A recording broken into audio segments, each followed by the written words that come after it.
Chapter 27. Hiving the bees. The Weatherbury bees were late in their swarming this year. It was in the latter part of June, and the day after the interview with Troy in the hayfield, that Bathsheba was standing in her garden, watching a swarm in the air and guessing their probable settling place.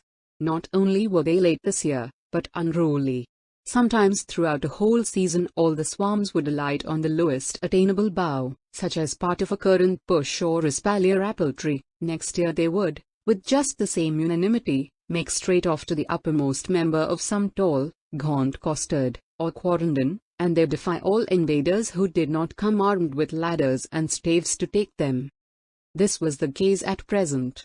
Bathsheba's eyes, shaded by one hand, were following the ascending multitude against the unexplorable stretch of blue till they ultimately halted by one of the unwieldy trees spoken of.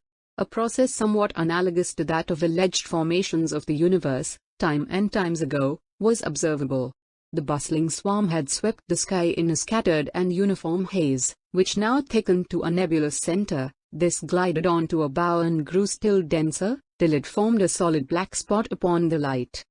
The men and women being all busily engaged in saving the hay, even Liddy had left the house for the purpose of lending a hand. Bathsheba resolved to hive the bees herself, if possible. She had dressed the hive with herbs and honey, fetched a ladder, brush, and crook, made herself impregnable with armor of leather gloves, straw hat, and large gauze veil, once green but now faded to snuff color, and ascended a dozen rungs of the ladder. At once she heard, not 10 yards off, a voice that was beginning to have a strange power in agitating her.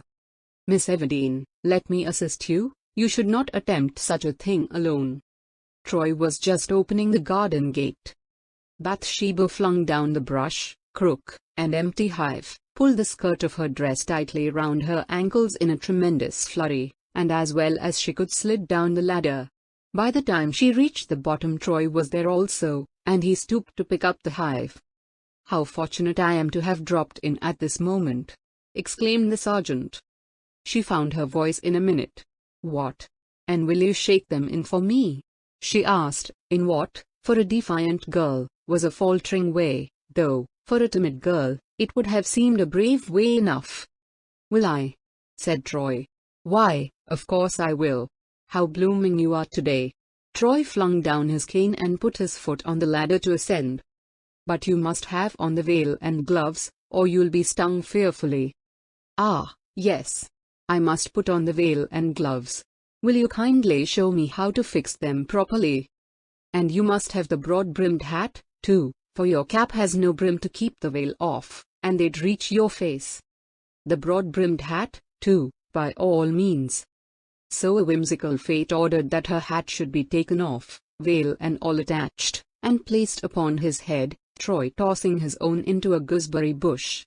Then the veil had to be tied at its lower edge round his collar and the gloves put on him. He looked such an extraordinary object in this guise that, flurried as she was, she could not avoid laughing outright. It was the removal of yet another stake from the palisade of cold manners which had kept him off. Bathsheba looked on from the ground whilst he was busy sweeping and shaking the bees from the tree, holding up the hive with the other hand for them to fall into. She made use of an unobserved minute whilst his attention was absorbed in the operation to arrange her plumes a little. He came down holding the hive at arm's length, behind which trailed a cloud of bees. "Upon my life," said Troy, through the veil, "holding up this hive makes one's arm ache worse than a week of sword exercise." When the maneuver was complete he approached her. "Would you be good enough to untie me and let me out? I'm nearly stifled inside this silk cage." To hide her embarrassment during the unwonted process of untying the string about his neck, she said, "I have never seen that you spoke of." "What?" "The sword exercise." "Ah. Would you like to?" said Troy. Bathsheba hesitated. She had heard wondrous reports from time to time by dwellers in Weatherbury, who had by chance sojourned a while in Casterbridge, near the barracks, of this strange and glorious performance, the sword exercise. Men and boys who had peeped through chinks or over walls into the barrack yard returned with accounts of its being the most flashing affair conceivable, accoutrements and weapons glistening like stars, here, there, around, yet all by rule and compass. So she said mildly what she felt strongly. Yes, I should like to see it very much. And so you shall see me go through it. No. How? Let me consider. Not with a walking stick, I don't care to see that. It must be a real sword. Yes, I know, and I have no sword here, but I think I could get one by the evening. Now, will you do this? Troy bent over her and murmured some suggestion in a low voice. Oh no, indeed, said Bathsheba, blushing. Thank you very much, but I couldn't on any account. Surely you might. Nobody would know. She shook her head, but with a weakened negation. If I were to, she said, I must bring Liddy too. Might I not? Troy looked far away. I don't see why you want to bring her, he said coldly.